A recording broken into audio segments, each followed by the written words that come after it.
What if your stance on a scientific breakthrough could shape the future of global health? The battle over mRNA technology is heating up, and the stakes are higher than you might think. At the center of the storm is Robert F. Kennedy Jr., whose vocal opposition to mRNA-based vaccines is sending shockwaves through the biotech world. But here's where it gets controversial. His skepticism isn't just about vaccines.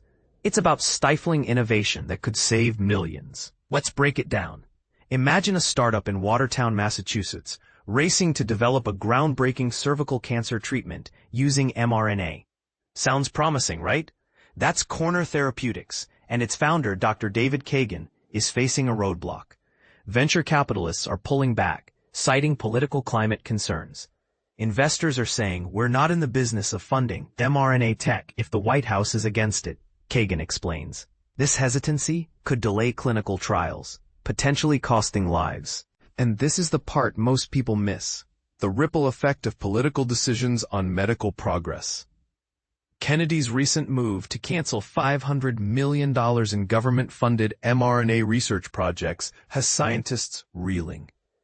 This technology, which helped tame the pandemic and saved an estimated 20 million lives, now faces an uncertain future. Dr. Elias Sayor, a pediatric oncologist at the University of Florida, is developing an experimental mRNA vaccine to target glioblastoma, a deadly brain tumor. His university spin-out, iOncology, now struggles to secure funding. It's ironic, he says, given how Operation Warp Speed, launched under Trump's first term, was a marvel of public-private collaboration. Moderna, the company synonymous with mRNA, is in the crosshairs. Its entire business model hinges on this technology, from combating infections to treating rare diseases.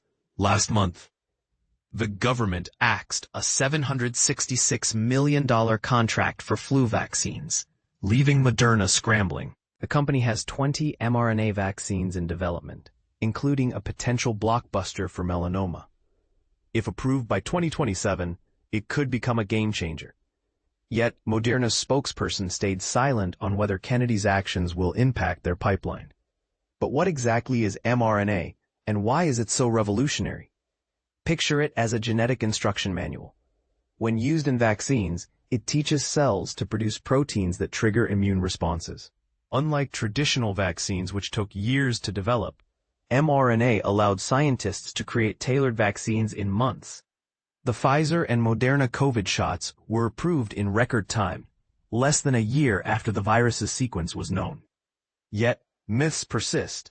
Some claim mRNA alters DNA. It doesn't reach the cell nucleus. Or that it's unsafe. Serious side effects are rare. Kennedy, who falsely labeled the vaccine the deadliest ever made, continues to fuel these fears. Dr. Paul Offit, a leading vaccine expert, calls Kennedy's claims outrageous. Vaccines aim to prevent severe illness, not every infection. A nuance lost on critics. Meanwhile, Moderna's stock has plummeted from $484 to $26, forcing layoffs and a workforce shrinkage to under 5,000 employees. But co-founder Robert Langer remains optimistic, citing promising results in melanoma trials. mRNA medicines are here to stay, says former Moderna scientist Melissa Moore.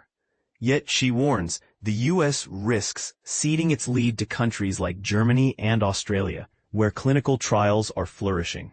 So what's next? Will political rhetoric derail a medical revolution?